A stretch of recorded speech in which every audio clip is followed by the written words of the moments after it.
Hey guys, Ryan NZ here, back with another tutorial thanks to the guys over at WA Production. Go and check out this site, amazing products, get amongst it. Today we're going to look at this Flume, this Flume style with the big chords, this one here.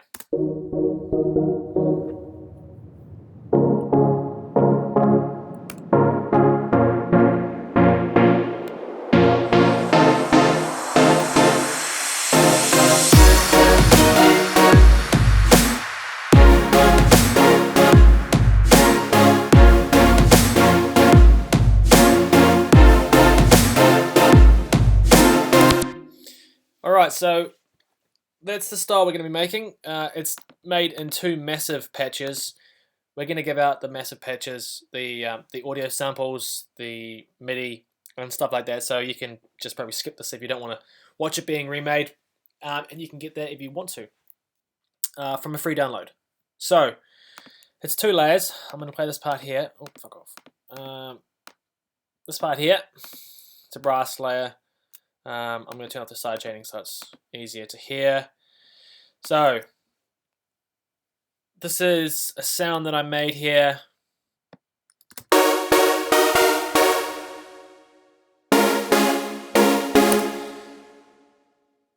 And we're just going to walk you through what I've got going on here. So start here in the voicing tab, and I've got 4 voices, and I've got it on poly, and I've actually got the pitch cut off there, and you can see it, so it's like a bit of detuning.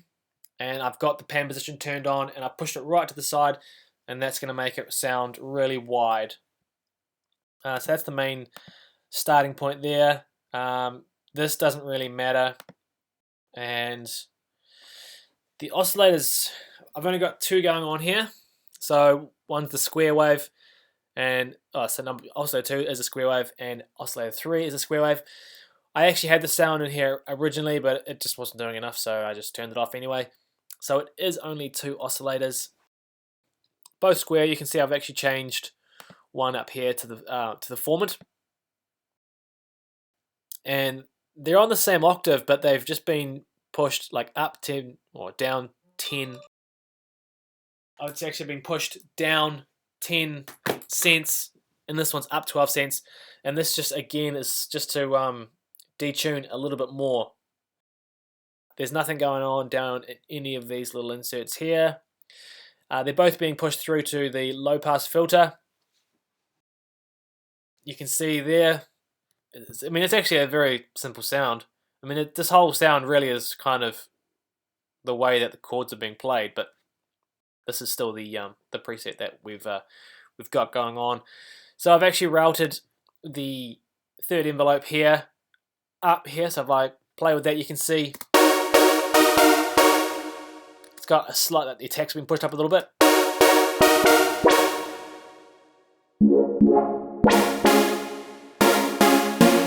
And once you pull the attack down, it's just going to be more stabby. But I did have a little bit of, just for that little kind of swelling sound.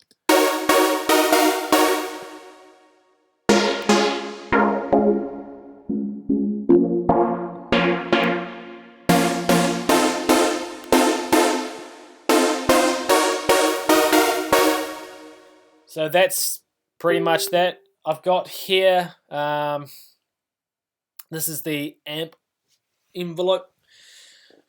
Yeah, it's not a lot different there. Push the release up. So I've got some reverb on FX1 and some chorus going on FX2. EQ is pretty much the same. Look, just a tiny bit of the high shelf there pushed up.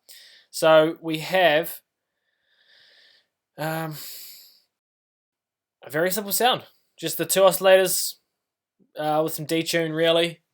And I'm going to show you the other patch that we've got going on here. Turn off the side chaining.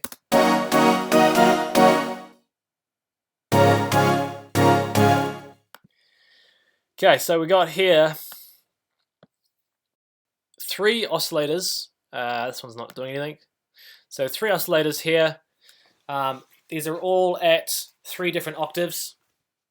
and I have just used a variety there of the different oscillator waveform options, and you can see I've changed obviously some of them up here, and I have used this one here.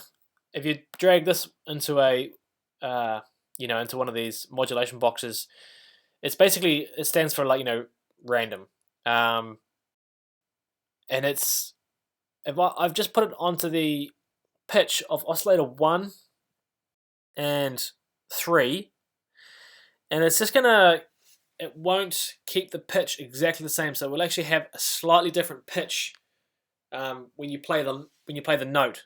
So that kind of just actually helps for a slight, a bit of a variation and some detuning. And then on the second oscillator, I didn't do that, although I could. It would work just fine if I had also put this over here and then made it, 0.22 as well. It would still sound pretty much the same. But I did actually send an LFO across here, and I only moved it up one semitone, and I've just altered the rate here. See if I make this on quiet there, and I'll show you.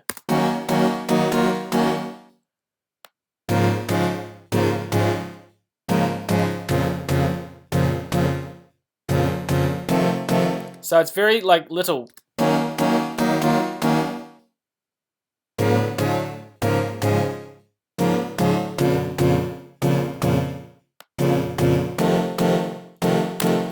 It just gives a slight variation, and once you combine them with the other two,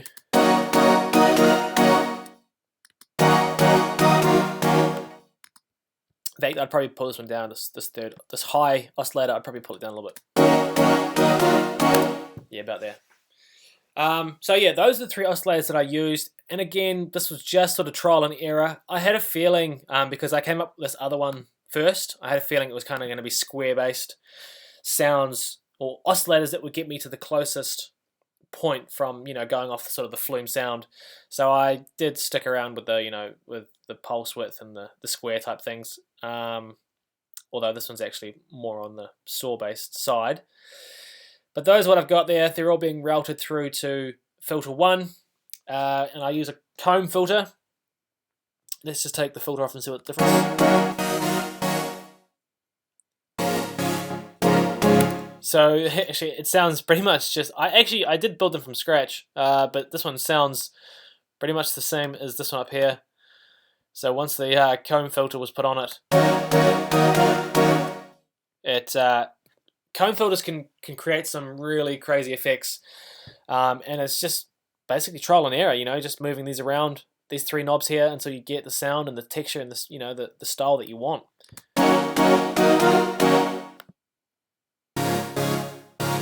So that's a big difference from that to this. So again, none of these here are being used. Got the chorus, got the dimension expander, a little bit of EQ there on that one, and that's about it. The voicing tab, I've got the unison on 4. Again, I've done the same thing where I put the pan position on and right to the side, so it makes the synth nice and wide. This is the amp envelope.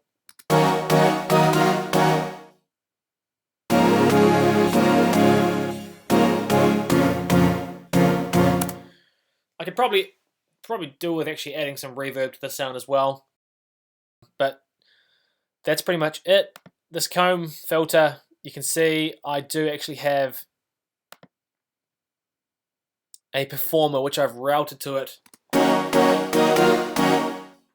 I've actually just sort of drawn in the modulation that I wanted.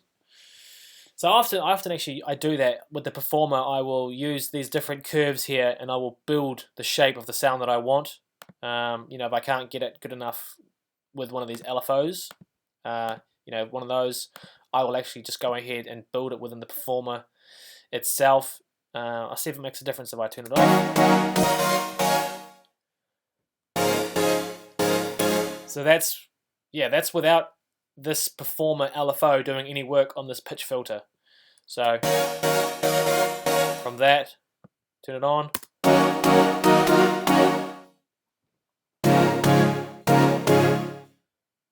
So there you go. Those two combined. Now I will actually show you what else I did. So there's obviously that one we just made. And with this one.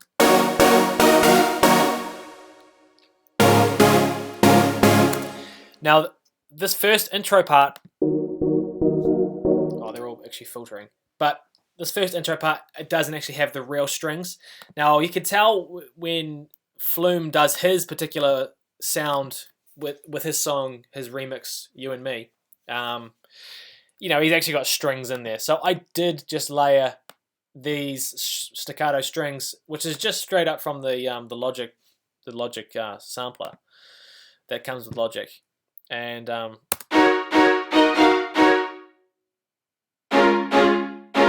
so once I added those with that, it got a lot closer to his sound. But yeah, so that's something that you can do if you want to take these patches here and build on it more. You can add some strings to it. So these are the two patches, and again, guys, I'll show you the MIDI right here. This is the MIDI, and I mean this is actually half. You know, the thing with achieving his sound is you got to get the right MIDI, and a lot of his chords in this particular sequence, well, in all of his tracks, you know, he plays a lot of sevenths, so they're not just simple, you know, the 1-3-5 chords. Yeah, that's the style, and if you can get the chords right, it actually helps you to make the sound that fits into that style or that genre.